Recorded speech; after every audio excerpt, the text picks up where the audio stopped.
प्यारे भक्तों, अगर आप शत्रुओं से बहुत ज्यादा परेशान हैं या फिर शत्रु द्वारा किया गया तंत्र मंत्र, जादू टोना टोटका से आप बर्बाद होने की कगार पर आ चुके हैं, आपको कोई रास्ता नहीं मिल रहा, ना ही तंत्र मंत्र, जादू टोना टोटका की काट करने के लिए कोई उपाय या मंत्र, आप इन सब नकारात्मक ऊर्जाओं से और शत्रुओं से बचाव करने के लिए बहुत प्रयास कर रहे हैं, लेकिन हर बार आप असफल हो जाते हैं क्योंकि शत्रु ने आपके ऊपर बहुत बड़ी नेगेटिविटी जैसे जीन खबीस ब्रह्म राक्षस बेताल मसान। अगर इस प्रकार की नकारात्मकता छोड़ी है तो आपको बड़ी सावधानी से कार्य लेना है और सोच समझ कर रहना है। भक्तों, आज आप महादेव के इस रुद्र मंत्र का उच्चारण पाठ कर लीजिए और अपने घर में श्रवण करना प्रारंभ कर दीजिए। आप पर जो भी नकारात्मकता है सभी भस्म हो जाएगी। भक्तों, शत्रु से आपको डरने की आवश्यकता नहीं है। शत्रु चाहे कितना भी ताकतवर हो, इतना ही बलवान क्यों ना हो, जो शिव शंकर महादेव के भगत को उनके मंत्र का उच्चारण करने वाले व्यक्ति को परेशान करता है तो महादेव अपने त्रिनेत्र की ज्वाला से उस दुष्ट पापी को भस्म कर देते हैं। बस आवश्यकता है सच्ची श्रद्धा भावना से महादेव के मंत्र का उच्चारण करने की। भक्तों, महादेव का यह रुद्र मंत्र बताने वाला हूं मैं। आप इसे साधारण मंत्र ना समझे, अपने घर में लगातार 7 दिन बचाकर देख लेना, आपके घर में एकदम बहुत ही शुद्ध वातावरण हो जाएगा। भक्तों, वीडियो अच्छी लगे तो लाइक कर देना, चैनल को सब्सक्राइब कर लेना और कमेंट बॉक्स में हर हर महादेव लिख देना। तो चलिए भक्तों, महादेव के रुद्र मंत्र का उच्चारण करते हैं। तत्पुरुषाय विद्महे महादेवाय धीमहि तन्नो रुद्र प्रचोदयात्। ॐ तत्पुरुषाय विद्महे महादेवाय धीमहि तन्नो रुद्र प्रचोदयात्।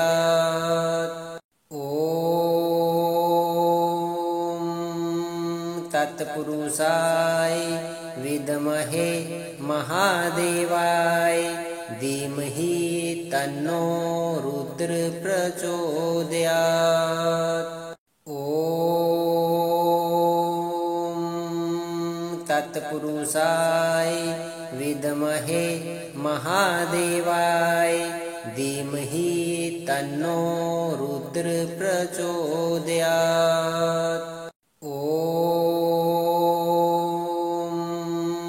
तत्पुरुषाय विद्महे महादेवाय धीमहि तन्नो रुद्र प्रचोदयात्। ॐ तत्पुरुषाय विद्महे महादेवाय धीमहि तन्नो रुद्र प्रचोदयात्।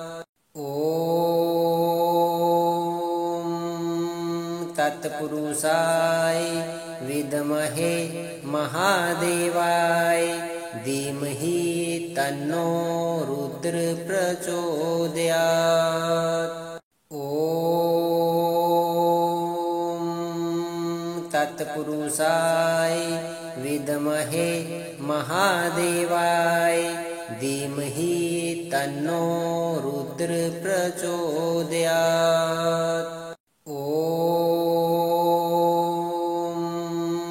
तत्पुरुषाय विद्महे महादेवाय धीमहि तन्नो रुद्र प्रचोदयात्। ॐ तत्पुरुषाय विद्महे महादेवाय धीमहि तन्नो रुद्र प्रचोदयात्।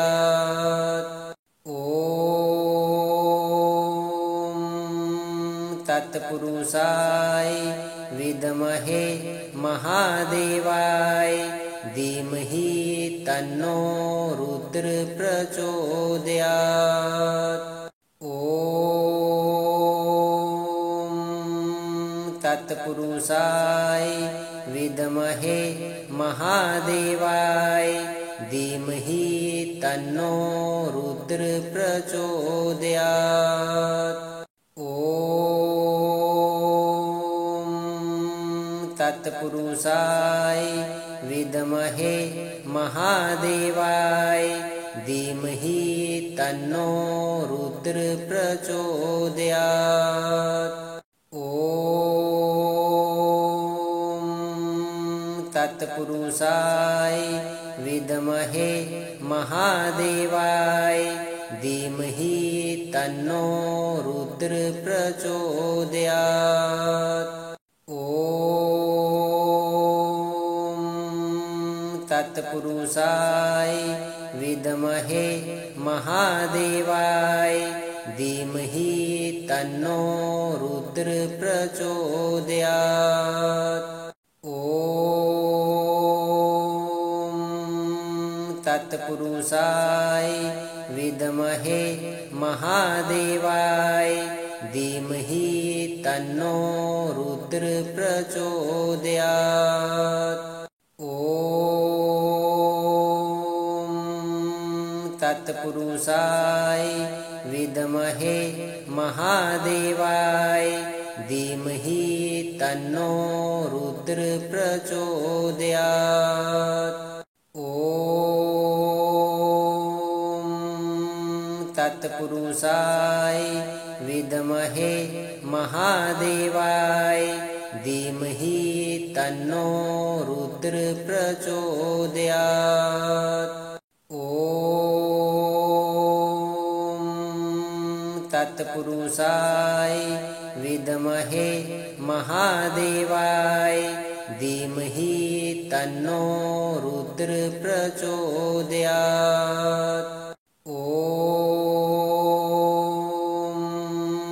तत्पुरुषाय विद्महे महादेवाय धीमहि तन्नो रुद्र प्रचोदयात्।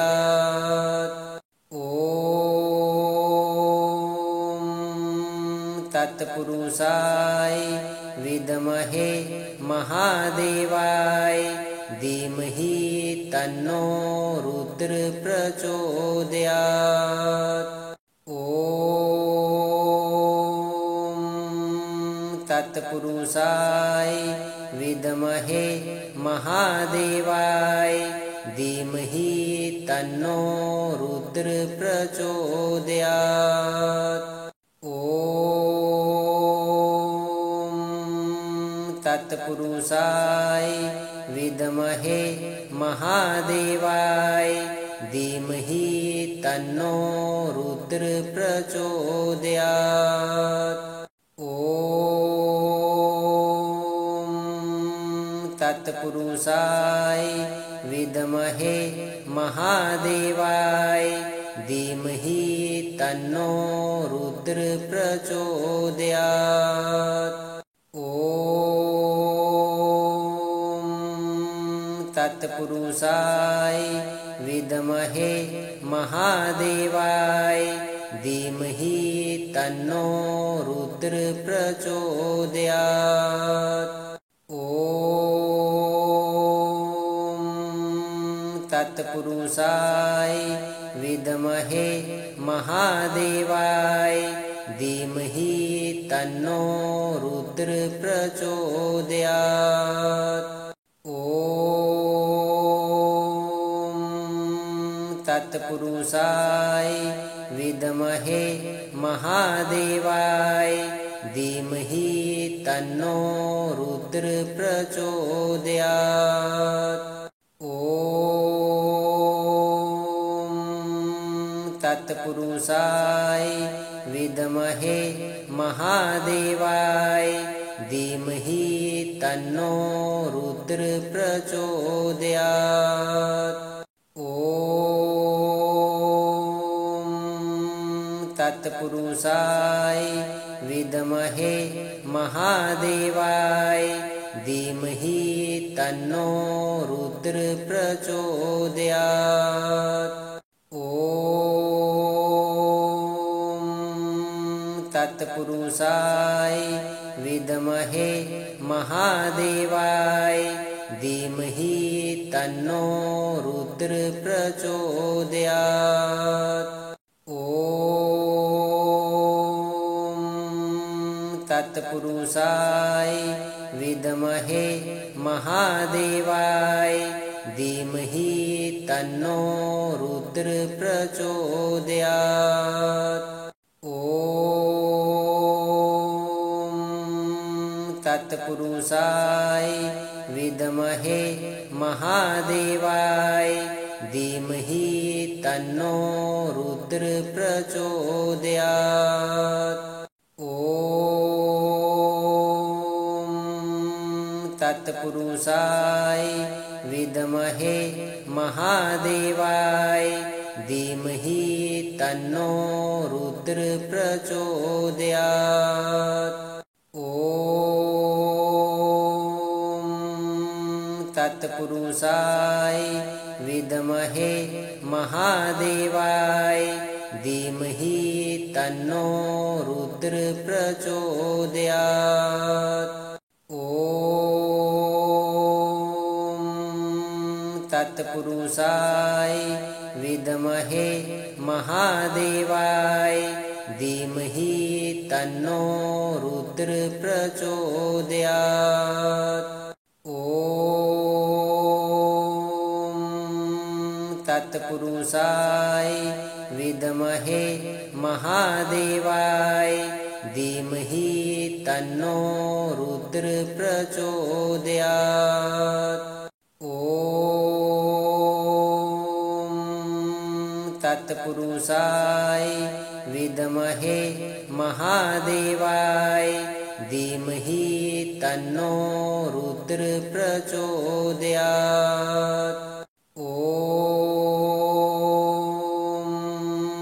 तत्पुरुषाय विद्महे महादेवाय धीमहि तन्नो रुद्र प्रचोदयात्। ॐ तत्पुरुषाय विद्महे महादेवाय धीमहि तन्नो रुद्र प्रचोदयात्। ॐ तत्पुरुषाय विद्महे महादेवाय धीमहि तन्नो रुद्र प्रचोदयात्। ॐ तत्पुरुषाय विद्महे महादेवाय धीमहि तन्नो रुद्र प्रचोदयात्। ॐ तत्पुरुषाय विद्महे महादेवाय धीमहि तन्नो रुद्र प्रचोदयात्। ॐ तत्पुरुषाय विद्महे महादेवाय धीमहि तन्नो रुद्र प्रचोदयात्। ॐ तत्पुरुषाय विद्महे महादेवाय धीमहि तन्नो रुद्र प्रचोदयात्। ॐ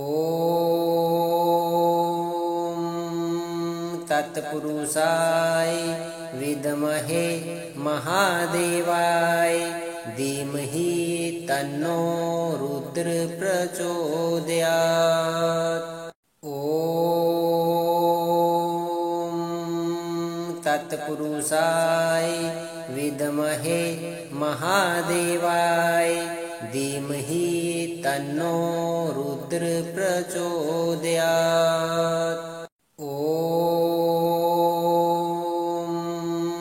तत्पुरुषाय विद्महे महादेवाय धीमहि तन्नो रुद्र प्रचोदयात्। ॐ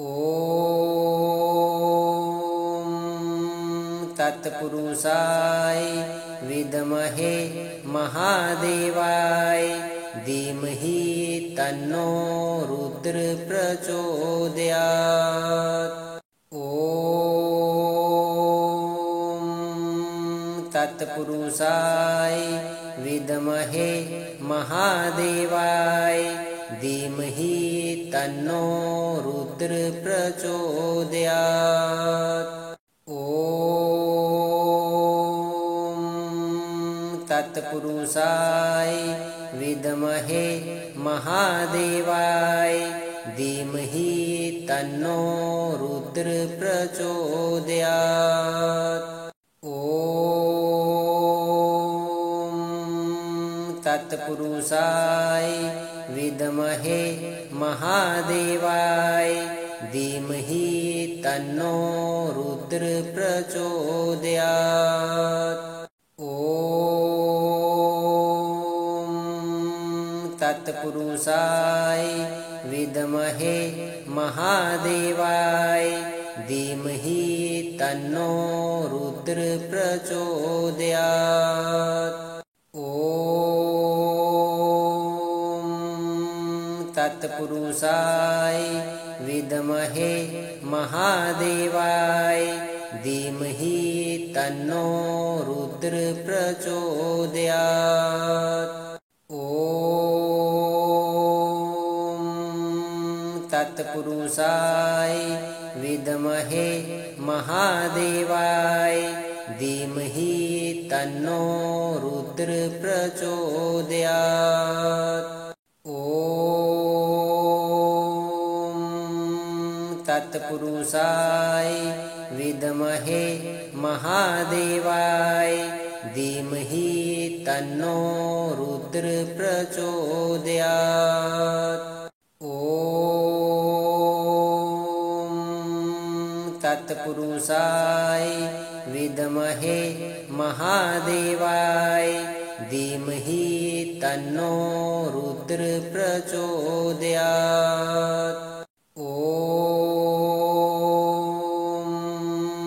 तत्पुरुषाय विद्महे महादेवाय धीमहि तन्नो रुद्र प्रचोदयात्। ॐ तत्पुरुषाय विद्महे महादेवाय धीमहि तन्नो रुद्र प्रचोदयात्। ॐ तत्पुरुषाय विद्महे महादेवाय धीमहि तन्नो रुद्र प्रचोदयात्। ॐ तत्पुरुषाय विद्महे महादेवाय धीमहि तन्नो रुद्र प्रचोदयात्। ॐ तत्पुरुषाय विद्महे महादेवाय धीमहि तन्नो रुद्र प्रचोदयात्। ॐ तत्पुरुषाय विद्महे महादेवाय धीमहि तन्नो रुद्र प्रचोदयात्। ॐ तत्पुरुषाय विद्महे महादेवाय धीमहि तन्नो रुद्र प्रचोदयात्। ॐ तत्पुरुषाय विद्महे महादेवाय धीमहि तन्नो रुद्र प्रचोदयात्। ॐ तत्पुरुषाय विद्महे महादेवाय धीमहि तन्नो रुद्र प्रचोदयात्। ॐ तत्पुरुषाय विद्महे महादेवाय धीमहि तन्नो रुद्र प्रचोदयात्। ॐ तत्पुरुषाय विद्महे महादेवाय धीमहि तन्नो रुद्र प्रचोदयात्। ॐ तत्पुरुषाय विद्महे महादेवाय धीमहि तन्नो रुद्र प्रचोदयात्। ॐ तत्पुरुषाय विद्महे महादेवाय धीमहि तन्नो रुद्र प्रचोदयात्। ॐ तत्पुरुषाय विद्महे महादेवाय धीमहि तन्नो रुद्र प्रचोदयात्। ॐ तत्पुरुषाय विद्महे महादेवाय धीमहि तन्नो रुद्र प्रचोदयात्। ॐ तत्पुरुषाय विद्महे महादेवाय धीमहि तन्नो रुद्र प्रचोदयात्। ॐ तत्पुरुषाय विद्महे महादेवाय धीमहि तन्नो रुद्र प्रचोदयात्। ॐ तत्पुरुषाय विद्महे महादेवाय धीमहि तन्नो रुद्र प्रचोदयात्। ॐ तत्पुरुषाय विद्महे महादेवाय धीमहि तन्नो रुद्र प्रचोदयात्। ॐ तत्पुरुषाय विद्महे महादेवाय धीमहि तन्नो रुद्र प्रचोदयात्। ॐ